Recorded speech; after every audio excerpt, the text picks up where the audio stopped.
The silent roommate. Anna was thrilled when she finally found an affordable apartment in the heart of the city. It was old, yes, but charming, with its vintage wooden floors and high ceilings. The landlord, Mr. Davidson, was a frail man in his 70s, his voice quiet but firm when he handed her the keys. "There's one rule," he said, hesitating for a moment. "The room at the end of the hall. Don't open it." Anna frowned. "Why?" Mr. Davidson sighed. "It's been locked for years. Just leave it alone." She thought it was strange but didn't press the issue. After all, she had an entire apartment to herself, and a locked door wasn't going to ruin that. For the first few weeks, everything was normal. Anna settled in, decorated the living room, and even started hosting small gatherings with friends. She barely thought about the locked room until the noises started. It began with soft sounds, almost imperceptible at first. Gentle creaks, faint whispers when she was just about to fall asleep. She blamed the old pipes, the wind, or maybe even her imagination. But then, one night, she woke up to something unmistakable. Footsteps. She held her breath, listening. Slow, deliberate steps moved down the hallway, inside the locked room. Her heart pounded. No one else had a key. The footsteps stopped just at her bedroom door. Anna squeezed her eyes shut, clutching her blanket like a child, willing herself not to move. Minutes passed in agonizing silence. Eventually she drifted back to sleep, convincing herself it was just a dream. But the next morning, when she walked past the locked door, she saw something that made her stomach drop.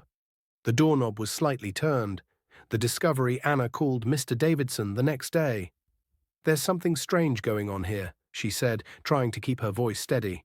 "I heard footsteps from that locked room last night." Silence. Then he exhaled. "You didn't open it, did you?" "No, of course not."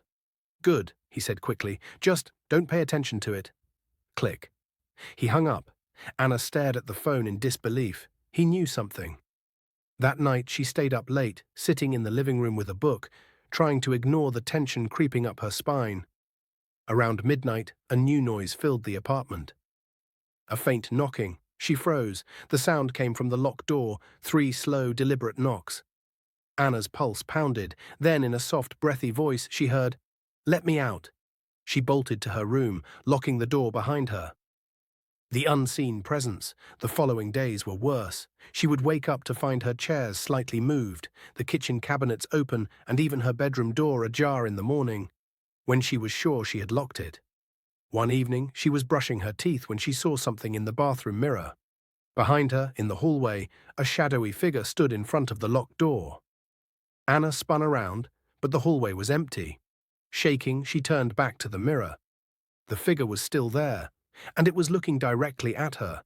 She screamed, stumbling backward, knocking over a glass that shattered on the tile floor. When she finally dared to look again, the figure was gone. The break-in. Anna decided enough was enough. She needed to know what was behind that door. Armed with a crowbar, she hesitated for only a moment before jamming it into the frame, prying it open with all her strength. With a loud crack, the door swung open. The room was dark, cold, and smelled of dust and something metallic. And then she saw it. A small, rotting bed in the corner. The sheets were old and stained. An old wooden rocking chair sat facing the wall. But what made her blood run cold was the writing on the walls. "Let me out."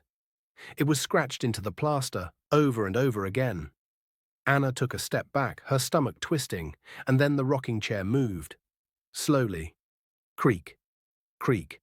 A soft giggle filled the room. She turned to run, but the door slammed shut. Trapped. The whispers grew louder. "You shouldn't have opened it." The air turned frigid, and a shadow stretched across the floor. Anna barely had time to scream before everything went dark. The aftermath. 3 days later, Mr. Davidson arrived at the apartment, responding to a call from Anna's friends who hadn't heard from her. He knocked. No answer. He used his spare key. Inside, the apartment was untouched, except for the open door at the end of the hallway. He stepped inside, his breath hitching. The rocking chair was still, the writing on the walls remained. But Anna was gone. Only her phone remained, lying on the floor, the screen shattered. As he turned to leave, he heard it. A soft, breathy whisper. "Let me out."